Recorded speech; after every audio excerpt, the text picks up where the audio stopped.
मेरे बच्चों binomial remainder theorem में 4 केस होते हैं, ध्यान से समझिए। अगर n की वैल्यू ओड नंबर है तो ये हमेशा ही a माइनस बी से भाग होगा। लेकिन मेरे दोस्तों अगर प्लस का साइन हो और n जो हो वो इवन हो तो इसके ऊपर कोई स्टैंडर्ड रिजल्ट नहीं बनता। मेरे बच्चों बाइनोमियल रिमाइंडर थ्योरम पढ़ते हैं। मेरे बच्चों बाइनोमियल रिमाइंडर थ्योरम में 4 केस होते हैं, ध्यान से समझिए। जब भी a की पावर n माइनस b की पावर n, ध्यान रखना पावर दोनों जगह सेम है और बीच में साइन माइनस का। अगर n की वैल्यू ओड नंबर है, अगर n की वैल्यू ओड नंबर है तो ये हमेशा ही a माइनस बी से भाग होगा। लेकिन अगर a की पावर n माइनस b की पावर n में n एक इवन नंबर है, सम संख्या है, तो मेरे बच्चे ये a प्लस बी से भी भाग होगा और a माइनस बी से भी भाग होगा। मेरे दोस्तों a की पावर n प्लस b की पावर n में n अगर एक ओड नंबर है तो ये a प्लस बी से, अगर प्लस हो और माइनस हो और दोनों जगह ओड हो, माइनस है तो a माइनस बी से भाग, प्लस है तो a प्लस बी से भाग। लेकिन मेरे दोस्तों अगर प्लस का साइन हो और n जो हो वो इवन हो तो इसके ऊपर कोई स्टैंडर्ड रिजल्ट नहीं बनता। पहला सवाल है 49 की पावर 15 जमा 1, 1 की पावर भी 15 लिख दें, कोई दिक्कत है नहीं। तो a की पावर n प्लस b की पावर n में n अगर एक ओड नंबर है तो ये नंबर हमेशा किससे भाग होगा? a प्लस b से, यानी 49 जमा 1 50 से।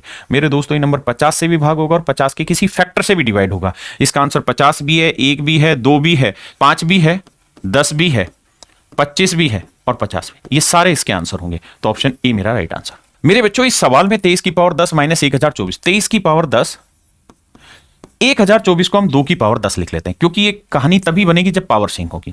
तो मेरे प्यारे बच्चों अभी एक चीज बताइए कि अगर ये पावर इवन है और a माइनस बी है तो ये a माइनस बी से भी डिवाइड होगा, 23 माइनस 2 से भी भाग होगा यानी 21 से भी भाग होगा।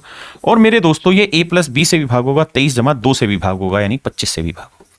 21 से कोई नंबर डिवाइड होगा तो 1 से भी होगा, 3 से भी होगा, 7 से भी होगा, 21 से भी। और 25 से कोई नंबर डिवाइड हो रहा है तो 1 से 5 से 25 से भाग होगा। अब हमसे सवाल में पूछ रहा है किस से भाग नहीं होगा, तो मेरे बच्चे 3 से भाग हो जाएगा, 5 से भाग हो जाएगा, 7 से भाग हो जाएगा, 4 से भाग नहीं होगा, तो मेरा सही आंसर 4 होगा। मेरे बच्चे इस सवाल में 5 की पावर 2 n है या 23 की पावर n है। मैंने आपको कहा है कि हमेशा पावर सेम करो, तो 5 की पावर 2 होता है 25, तो इसे लिख सकते हैं 25 की पावर n माइनस 23 की पावर n। अब मेरे दोस्तों पावर सेम है। अब मेरे दोस्तों मुझे नहीं पता कि n इवन है या ओड है। अगर n ओड है तो 25 माइनस 23 से भाग होगा, 25 माइनस 23 से भाग होगा। और अगर n इवन है तो 25 प्लस 23 से भाग होगा। अब मेरे दोस्तों मेरे लिए समस्या यह है कि n के बारे में कुछ भी मुझे नहीं पता। अगर मुझे n के बारे में नहीं पता तो मैं ये रिजल्ट तो नहीं जानता, लेकिन n इवन हो या ओड हो ये रिजल्ट तो तय है। तो 25 में 23 गया मेरे बच्चों, आंसर आया 2, यानी ये नंबर हमेशा ही 2 से भाग होगा, वो ऑप्शन में नहीं है, तो नन ऑफ दीज मेरा आंसर होगा। देखिए हमें ये नहीं दे रखा कि n इवन है, मैं तो कह रहा हूं n या तो इवन होगा या ओड होगा।